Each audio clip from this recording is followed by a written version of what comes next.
শিক্ষামন্ত্রী হিসেবে উনি তো শিক্ষার্থীদের কথা শোনা লাগবে, উনি যদি নাই শুনি তাহলে আমরা কি করবো এই জায়গায়?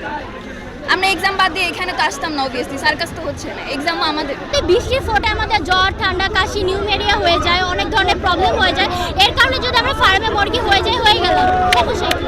রাজাকারও হতে পারে, আমরা ফার্মে মুরগিও হতে পারি, সমস্যা। আমাদের এখানে কোনো ঝামেলা করার ইচ্ছা নয়, আমরা কাউকে অপমানও করছি না, কাউকে আমরা ডিসরেসপেক্টও করছি না। সবার মাঝে উনি ক্ষমা চাবে যে উনি আমাদের কেন ফার্মে মুরগি বলছে, ক্ষমা চাবে এবং এর যৌক্তিক প্রমাণ দিবে, এর কারণটা বলতে হবে। ফার্মের মুরগির জন্য আজকে আন্দোলন না, ফার্মের মুরগি না, আমাদের কথা হচ্ছে আমরা এত বছর ধরে পড়াশোনা করছি, কেউ ভালো স্টুডেন্ট কেউ খারাপ স্টুডেন্ট, এখানে স্টুডেন্ট ডাজন্ট ম্যাটার।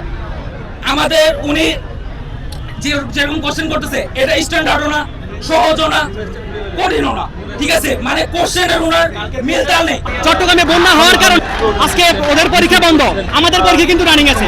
যে অভিন্ন সেটে ওরা পরীক্ষা দেওয়ার কথা, আমরা কিন্তু সেই অভিন্ন সেটে পরীক্ষা দিতেছি। আমরা তাড়াতাড়ি পরীক্ষা দিয়ে শেষ করে ফেলবো, ওরা পরীক্ষা দিয়ে হচ্ছে 6 বার অ্যাডমিশনের জন্য। এই একটা বৈষম্য হইতেছে না? তারপর ওরা বলতে পারে যে আমরা ইজি কোশ্চেনে পরীক্ষা দিছি, বা আমরা বলবো ওরা ইজি কোশ্চেনে পরীক্ষা দিছি। এই পরীক্ষা দিতে পারবে না। এমন কোনো সম্মানজনক পর্যায়ে আমরা কোনো ব্রেনলেস ফোন রাখতে চাই না। উনি বলছে কি ইন্টারন্যাশনাল এডুকেশন সিস্টেম তৈরি করবে, কি তৈরি করছে ভাই?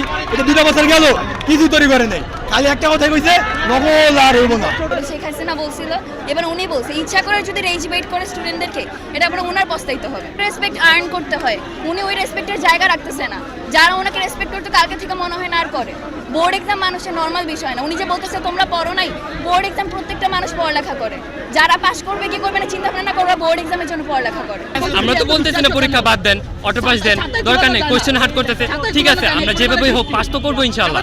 যাই হোক, বই থেকেই করতেছে কোশ্চেন, বোর্ড রিপিট হচ্ছে না, তার বই থেকে হচ্ছে, আমরা পারবো ইনশাআল্লাহ। কিন্তু এই বন্যার মধ্যে যারা আসতে পারতেছে না, ওদের কোমর পর্যন্ত হাঁটু পর্যন্ত পারে, ছেলে মানুষ আসলাম ভাই, মেয়ে মানুষ কিভাবে আসবে, আমাদের বোনরা কিভাবে আসবে, ওরা তো আসতে পারতেছে। আমরা ওনারে বহুত বসা করে আনছিলাম, বহুত বসা করছিলাম যে উনি হয়তো আমাদের চেঞ্জ করবে, আমাদের হয়তো বাংলাদেশ হয়তো শিক্ষা উন্নতি একটু ডেভেলপ হবে, ডেভেলপ কি ওরা মাইনা যেতে হবে। আমরা কোনো ফার্মের মুরগি না, 24 জুলাই দেখছেন ভাই, উনি নিজে ফার্মের মুরগি ঘরে বসে থাকে, এসির তলে থাইকা সিদ্ধান্ত নেয়, তাই তো স্টুডেন্টের কষ্ট বুঝে না। আমি 17 কিলোমিটার দূরে যাই পরীক্ষা দিই, যে 19,000 পোলাপাইন পরীক্ষা দিতে পারে না, তাদের সাপ্লিমেন্টারি এক্সাম নিতে হবে, মাস্ট এক্সাম নিতে হবে। যাদের অ্যাডমিট কার্ড বেশি গেছে, ইভেন 10-15 মিনিট 20 মিনিট পরে যে হচ্ছে পরীক্ষাটা ঢুকতে পারে না, এটা কি নিয়ম? আমার লাইফ 15 মিনিটের উপর ডিপেন্ড করে তার কাছে। তার ভিতরে কোনো মূল্যবোধ নাই, মনুষ্যত্ব নাই, তাই সে শিক্ষামন্ত্রী অযোগ্যতাই নাই। টেবিল দেখে তো আমরা এখানে শখের আসি নাই, ঠিক আছে? অতএব আমরা পরিস্থিতির শিকার, আমাদের পিঠ দেয়ালে থেকে গেছে, এই জন্য আমরা আসছি, ঠিক আছে? এনে তো আমরা আনন্দ করতে আসি নাই।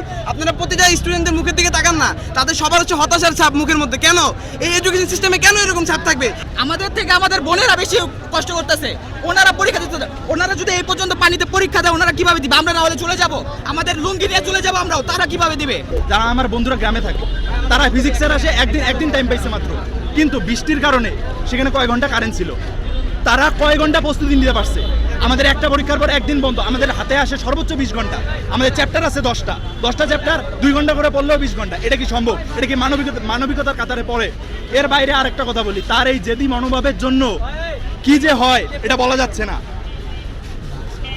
শেখ হাসিনার ক্ষেত্রে আমরা যেটা দেখছি, এটা হইতেও পারে, না হইতে পারে, কারণ আপনি নেতাকর্মীদের মনোভাব সম্পর্কে জানেন, তারা নির্লজ্জতার পরিচয় দেয় সবসময়।